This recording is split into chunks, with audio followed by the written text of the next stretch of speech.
Hi, ഞാൻ Leo market എന്ന YouTube ചാനലിലേക്ക് എല്ലാവർക്കും സ്വാഗതം. ഇന്ന് നമ്മൾ പരിചയപ്പെടാൻ പോണത് പ്രോഫിറ്റ് മാത്രമുള്ള ഒരു പോർട്ട്ഫോളിയോ എങ്ങനെ തയ്യാറാക്കാം എന്നുള്ളതാണ്.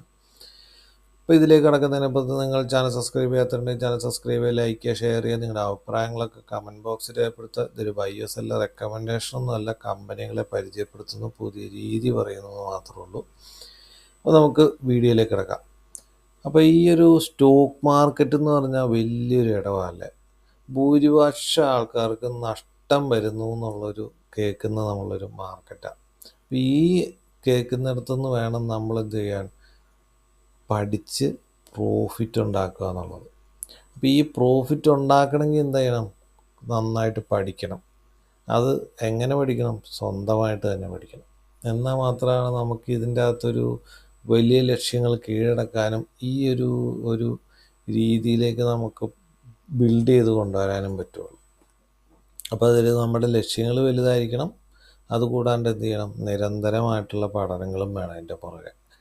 അപ്പോൾ ഞാൻ ഈ പരിചയപ്പെടാൻ പോണത് തന്നെ ഈ റിസ്ക് നമുക്ക് എങ്ങനെ കുറയ്ക്കാം എന്നുള്ളതാണ്. പലർക്കും എന്നാ പ്രോബ്ലം എന്നാന്ന് ചോദിച്ചു കഴിഞ്ഞാൽ, ഭൂരിപക്ഷ ആൾക്കാർക്കും എന്നാ, നമ്മൾ നിക്ഷേപിക്കുന്ന തുക കളയാതെ എങ്ങനെ പ്രോഫിറ്റ് ഉണ്ടാക്കാം എന്നുള്ള നമ്മൾ ചിന്തിക്കുന്നത്. അപ്പോൾ ആദ്യം തന്നെ നമ്മൾ സെലക്ട് ചെയ്യുന്ന കമ്പനികളായിരിക്കണം. ആ കമ്പനികളുടെ ഭാവി നല്ല സ്ട്രോങ് ആയിരിക്കണം. അതുപോലത്തെ ഒരു ടീമുള്ള, നല്ല മാനേജ്മെൻറ്റുള്ള, നല്ല വളർച്ചാ സാധ്യതയുള്ള കമ്പനി ആയിരിക്കണം നമ്മൾ സെലക്ട് ചെയ്യേണ്ടത്. പ്രത്യേകിച്ച് ഒരു ആദ്യത്തെ ഒരു കാലഘട്ടത്തിലൊക്കെയാണ് അതിൻ്റെ അകത്തൊരു നമ്മൾ ഇറങ്ങി ചെല്ലുന്ന ആ കാലഘട്ടത്തിലാണ് നമ്മൾ കൂടുതലായിട്ട് തെറ്റുകൾ ചെയ്യുന്നത്. ആ തെറ്റുകൾ വരുത്താതിരിക്കുകയാണെങ്കിൽ പിന്നീട് അങ്ങോട്ട് നമുക്കൊരു നല്ല കാലഘട്ടമായിരിക്കും. പഠിക്കാനുള്ള അവസരങ്ങളൊക്കെ കറക്റ്റായിട്ട് വിനിയോഗിച്ച് കഴിഞ്ഞാൽ. അപ്പോൾ നമുക്കിന്നെ ഞാൻ ഈ പരിചയപ്പെടുത്താൻ പോണ ഇതിലേക്ക് നമുക്ക് കിടക്കാം. അതിന് വേണ്ടത് ആദ്യം തന്നെ ഒരു എക്സൽ ഞാനിവിടെ ഓപ്പൺ ചെയ്തിട്ടുണ്ട്. അപ്പോൾ ഇതിൻ്റെ അകത്ത് ഞാൻ സ്റ്റോക്ക് അടിച്ചിട്ടുണ്ട്, പ്രൈസ് അടിച്ചിട്ടുണ്ട്, ടോട്ടൽ അടിച്ചിട്ടുണ്ട്. അപ്പോൾ ഇത് നിങ്ങൾ 1, 2, 3, 4 കണ്ടേക്കണം, ഓരോ സ്റ്റോക്കായിട്ട് വിചാരിക്കുക. അപ്പം ഇതിൻ്റെ അകത്ത് നമ്മൾ ബിൽഡ് ചെയ്യാൻ പോണ രീതി എന്ന് വെച്ച് കഴിഞ്ഞാൽ, ആദ്യം നിക്ഷേപിക്കുന്ന ഒരു തുകയുണ്ട്. അപ്പം ഞാൻ ഇതിൻ്റെ അകത്ത് ഒരു എളുപ്പത്തിന് വേണ്ടി 10,000 എന്നുള്ളൊരു തുകയാണ് ഞാൻ എടുത്തു വെച്ചേക്കുന്നത്. അപ്പം നമ്മൾ നിക്ഷേപിക്കുകയാണ്, ആദ്യത്തെ ഒരു സ്റ്റോക്കിലേക്ക് നിക്ഷേപിക്കുകയാണ് 10,000 രൂപ. അപ്പോൾ ആ സ്റ്റോക്ക് 1 എന്ന് പറഞ്ഞിട്ടുള്ള സ്റ്റോക്കിലേക്ക് 350 രൂപയ്ക്ക് ഒരു സ്റ്റോക്കിൻ്റെ വില വെച്ചിട്ട് 10,000 രൂപയ്ക്ക് നമ്മൾ നിക്ഷേപിക്കുകയാണ്.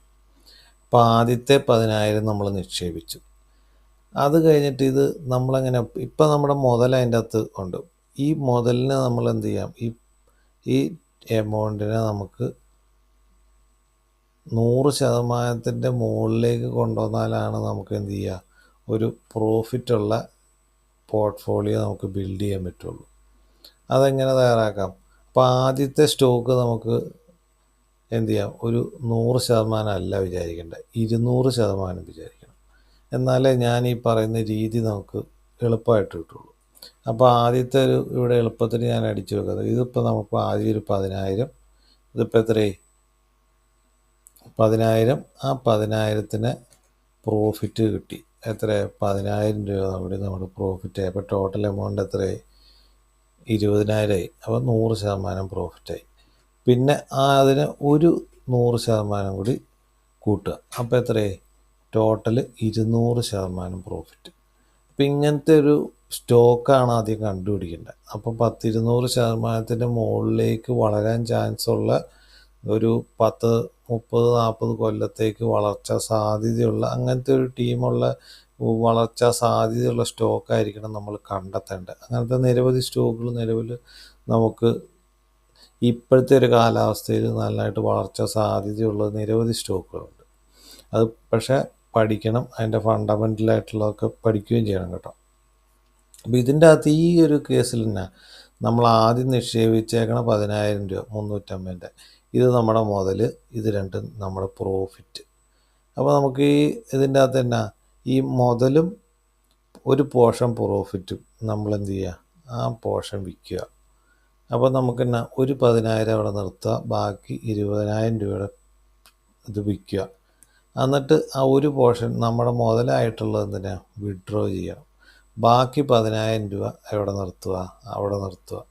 അതിന് വേറൊരു പുതിയ സ്റ്റോക്ക് നമ്മൾ കണ്ടെത്തി അതിലേക്ക് നിക്ഷേപിക്കുക. അപ്പോൾ എന്തായി? പുതിയ സ്റ്റോക്ക് കിട്ടി. ഈ പുതിയ സ്റ്റോക്ക് എത്രയായി? അത് 10,000 രൂപയ്ക്കാണ് നിക്ഷേപിക്കുക. ഇതിപ്പോൾ ഞാൻ എളുപ്പത്തിന് വേണ്ടി ഞാനിവിടെ 350 ഇട്ടുകൊണ്ട് 350 ഇട്ടുള്ളൂ കേട്ടോ. സ്റ്റോക്കിൻ്റെ പ്രൈസ് 350 മാത്രമായിരിക്കില്ല. ചിലപ്പോൾ 1000 ഉണ്ടാകും, ചിലപ്പോൾ 7,000 രൂപ ഉണ്ടാകും, ചിലപ്പോൾ ഒരു സ്റ്റോക്കിന് തന്നെ 10,000 രൂപയുടെ ഉണ്ടാകും. അത് നമ്മുടെ റിസ്കിനനുസരിച്ച് നമ്മൾ കണ്ടെത്തുന്ന സ്റ്റോക്കിൻ്റെ ഇത് വെച്ചിട്ട്. അപ്പോൾ നമ്മൾ ഏകദേശം ഒരു 10,000 രൂപയുടെ അടുത്ത്, ഇപ്പോൾ അത് പലർക്കും പല റിസ്ക് ആയിരിക്കും. ചിലർക്ക് 1 ലക്ഷം നിക്ഷേപിക്കാം, ചിലർക്ക് 10 ലക്ഷം നിക്ഷേപിക്കാം, ചിലർക്ക് അത്ര ഒന്നും നിക്ഷേപിക്കാൻ പറ്റിയില്ല 2,000 രൂപയായിരിക്കും നിക്ഷേപിക്കുക. അപ്പോൾ നമ്മുടെ കയ്യിലുള്ളത് നമ്മുടെ റിസ്ക് എടുക്കാനുള്ള കപ്പാസിറ്റി അനുസരിച്ചാണ് നമ്മൾ ഇത് വേണ്ടത്. അപ്പം നമ്മളിപ്പം നിക്ഷേപിച്ചേക്കണ തുക എന്താ? നമ്മുടെ മുതൽ നമ്മൾ വിഡ്രോ ചെയ്തു. ഇപ്പം നിക്ഷേപിച്ചേക്കണ ഒരു പോർട്ട്ഫോളിയോയിൽ കാണുന്നത് പ്രോഫിറ്റിൻ്റെ പോർഷൻ മാത്രമായി. അപ്പോൾ ഈ ആദ്യത്തെ സ്റ്റോക്ക് നമ്മൾ എന്തായി? പക്ക പ്രോഫിറ്റ് മാത്രമാണ്. രണ്ടാമത്തതും പ്രോഫിറ്റ് മാത്രമാണ്. ഇനി ഇതിനെ നമുക്ക് പിന്നെയും കൂട്ടിക്കൊണ്ട് വരണം. അപ്പോൾ അതിന് എന്നാ ചെയ്യണ്ട? ഇത് 100% മുകളിലേക്ക് വന്നു കഴിയുമ്പോൾ, എന്ന് പറഞ്ഞാൽ ആദ്യത്തെ 10,000 നമ്മൾ അതിൻ്റെ അകത്ത് ആദ്യം നിക്ഷേപിച്ചത്, അതുകൂടാണ്ട് പ്രോഫിറ്റായിട്ടുള്ള 10,000 രൂപ അതിൻ്റെ അകത്ത് ഈ പകുതിയായിട്ടങ്ങ് വിൽക്കുക. അടുത്ത സ്റ്റോക്ക് കണ്ടെത്തിയിട്ട് അതിലേക്ക് നമ്മൾ നിക്ഷേപിക്കുക. അതും 10,000 രൂപയ്ക്ക്. ഇത് ആവർത്തിച്ചുകൊണ്ടിരിക്കുക. അപ്പോൾ അങ്ങനെ ആവർത്തിച്ചുകൊണ്ടിരിക്കുമ്പോൾ എന്നാ നമ്മളറിയാണ്ട് തന്നെ നമ്മുടെ പോർട്ട്ഫോളിയോ വളർന്നുകൊണ്ടിരിക്കും. അപ്പോൾ എപ്പോഴും നമുക്ക് അപ്പോൾ ഇതിൻ്റെ അകത്തൊരു ചെറിയ നെഗറ്റീവ് എന്നാന്ന് വെച്ച് കഴിഞ്ഞാൽ കുറച്ച് കാലം കാത്തു നിൽക്കണം. ഈ 100% മുകളിലേക്ക് റിട്ടേൺ വന്നെങ്കിൽ എന്നാ വെച്ചാൽ ചുമ്മാ ഓടി പിടിച്ചങ്ങോട്ട് വരികയില്ല. ഒരു നിശ്ചിത കാലയളവ് കഴിഞ്ഞാൽ ഈ ഒരു 100% അല്ലെങ്കിൽ 200% റിട്ടേൺ എന്നും പറഞ്ഞുകൊണ്ട് നമുക്ക് വരുള്ളൂ. അപ്പോൾ നമുക്ക് ഇതിൻ്റെ അകത്ത് തന്നെ ഒരു ഗുണം എന്നാന്ന് ചോദിച്ചു കഴിഞ്ഞാൽ ഈ നിക്ഷേപിച്ചേക്കണ തുകയൊക്കെ നമ്മുടെ പ്രോഫിറ്റ് മാത്രമാണ്. കാരണം എന്നാ, ആദ്യത്തെ 10,000 മുതലായിട്ടുള്ളത് നമ്മൾ വിഡ്രോ ചെയ്തു. ബാക്കി പ്രോഫിറ്റിൻ്റെ പോർഷൻ മാത്രമാണ് ഇതിൻ്റെ അകത്തുള്ളത്. അപ്പോൾ പിന്നീട് വന്നേക്കണത് മൊത്തം എന്താ? നമ്മൾ റിസ്ക് ഫ്രീ ആയിട്ട് നമ്മുടെ പ്രോഫിറ്റിൻ്റെ പോർഷൻ മാത്രമായിട്ടാണ് പോയിക്കൊണ്ടിരിക്കുന്നത്.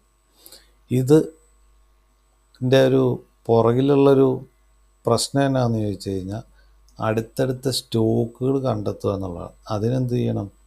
നിരന്തരം നമ്മൾ ഈ ഒരു ഗ്യാപ്പ് കിട്ടുമ്പോൾ അടുത്ത വളർച്ചാ സാധ്യതയുള്ള ഒരു പറ്റം സ്റ്റോക്കുകൾ കണ്ടെത്തി നമ്മൾ റെഡിയാക്കി വെച്ചേക്കണം. അതിൻ്റെ അകത്ത് ഏത് ആണ് ആ 100% എത്തുമ്പോഴത്തേനും നമുക്ക് നിക്ഷേപിക്കാൻ പറ്റിയ ഒരു സ്റ്റോക്കുകൾ നമ്മൾ കണ്ടെത്തി വെക്കണം എന്നുള്ളതാണ്.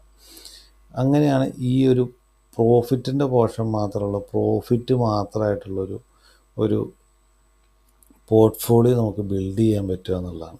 അപ്പോൾ ഇത് നിങ്ങൾക്ക് മനസ്സിലായെന്ന് വിചാരിക്കുന്നു. ഇനി ഇതുപോലെ വളർച്ചാ സാധ്യതയുള്ള ഒരു സ്റ്റോക്ക് ഏതാ? നമുക്ക് ആദ്യത്തെ ഒരു പോർഷൻ ഒരു 200% മുകളിലേക്ക് ഇപ്പോഴത്തെ രീതിയിൽ വിചാരിക്കുന്ന ഒരു സ്റ്റോക്ക് നോക്കിയാൽ ജിയോ ഫിനാൻസ്. നല്ലൊരു മാനേജ്മെൻറ്റ്, ഇതിൻ്റെ ബിസിനസ് അങ്ങ് തുടങ്ങി തന്നേ ഉള്ളൂ. ഒരുപാട് വളർച്ച സാധ്യതയുള്ളതാണ്. എൻ്റെ ഒരു കണക്ക് കൂട്ടലനുസരിച്ച് ഒരു 1000 മുകളിലേക്ക് സുഖമായിട്ട് എത്താവുന്ന ഒരു സ്റ്റോക്കായിട്ടാണ് ഫീൽ ചെയ്യുന്നത്. അപ്പോൾ ഇതിപ്പോൾ നോക്കിയാൽ 350 രൂപയുടെ അടുത്താണ് ട്രേഡ് ചെയ്ത് 346 രൂപ. 350ൻ്റെ രണ്ടിരട്ടി എന്ന് പറഞ്ഞു കഴിഞ്ഞാൽ 1050 അടുത്ത്, 1100 അടുത്തായിട്ട് വരും. 1050 1050.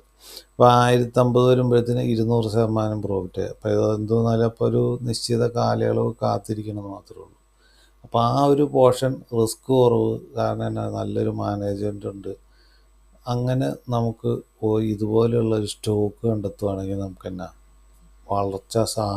വലിയ വളർച്ചാ സാധ്യതയുള്ള സ്റ്റോക്കുകളായിരിക്കണം. അടുത്ത സ്റ്റോക്ക് നോക്കിയേ, ടാറ്റാ പവർ നോക്കിയേ. സോളാറുമായിട്ട് ബന്ധപ്പെട്ട്, പവറുമായിട്ട് ബന്ധപ്പെട്ട് ഇനി അങ്ങോട്ട് നല്ലൊരു വളർച്ചാ സാധ്യതയാണ് കാണുന്നത്. എന്തുകൊണ്ടാണ് കാണാൻ ചാൻസ്? ഇന്ത്യയിലേക്ക് ഇഷ്ടം പോലെ കമ്പനികൾ വന്നു. ആ കമ്പനികൾക്കൊക്കെ എന്ത് വേണം? പവർ വേണം. പ്രത്യേകിച്ച് എന്താണ്? റിന്യൂവബിൾ എനർജിയാണ് ഇന്നത്തെ കാലം. കാരണം എന്നാ വെച്ചാൽ ചൂട് കൂടുന്നു. അപ്പോൾ അങ്ങനെ വരുമ്പോഴത്തേന് renewable energy, roof top solar, അങ്ങനെ പറഞ്ഞിട്ട് ഒരു വലിയ വളർച്ചാ സാധ്യത കിടക്കുന്നു. അപ്പം ഇപ്പോഴത്തെ ഒരു കാലാവസ്ഥ വെച്ച് നോക്കുമ്പോൾ നമുക്ക് പവറിന് ഒരുപാട് ആവശ്യകത വളരെ കൂടുതൽ ആ ചാൻസ്. അപ്പം എന്നാ ഇവർക്കൊക്കെ വലിയൊരു വളർച്ച സാധ്യത നമുക്ക് കാണുന്നു.